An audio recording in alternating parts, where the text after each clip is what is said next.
നമ്മൾ ചെറുതിലെ നമുക്ക് കിട്ടിക്കൊണ്ടിരിക്കുന്ന ഇൽമ എന്ന് പറഞ്ഞാല് നല്ല നല്ല ഇൽമ നമുക്ക് കിട്ടുന്നുണ്ട്.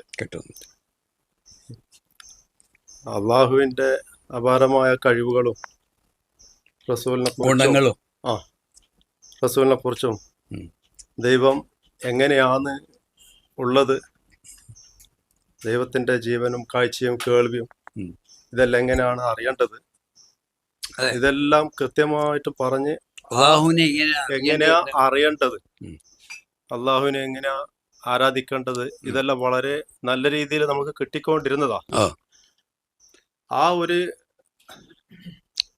രീതിയിൽ നമ്മൾ ജീവിതം മുന്നോട്ട് പോയിക്കൊണ്ട് നിൽക്കുന്ന സമയത്താണ് നമുക്ക് ചാനൽ വഴി കാലിക്കറ്റ് ഭാവി അറിയാനുള്ള അവസരം കിട്ടിയത്.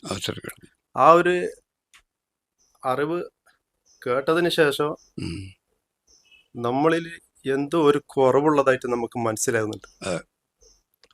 ആ ഒരു കുറവ് എന്താന്ന് അറിയാൻ വേണ്ടിയിട്ടാണ് ഇവിടത്തേക്ക് വന്നത്. ഇപ്പൊ വന്നത് ഇവിടെ വന്നേരം അത് നമുക്ക് മനസ്സിലായി. ആ കുറവ് പൂർത്തിയാക്കി വെക്കേണ്ടത് എന്താ കുറവുണ്ട് എന്തായിരുന്നു മനസ്സിലായി.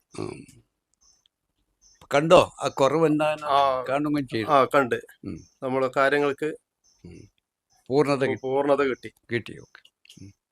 അതാണ് ഇച്ഛമസ്താം കണ്ടവനെ കണ്ടുപിടി കാട്ടിത്തരും കലിമ എന്ന് പറഞ്ഞത്. ഇച്ഛമസ്താന്റെ നാട്ടിലാണ് നിങ്ങൾ ജീവിച്ചത്.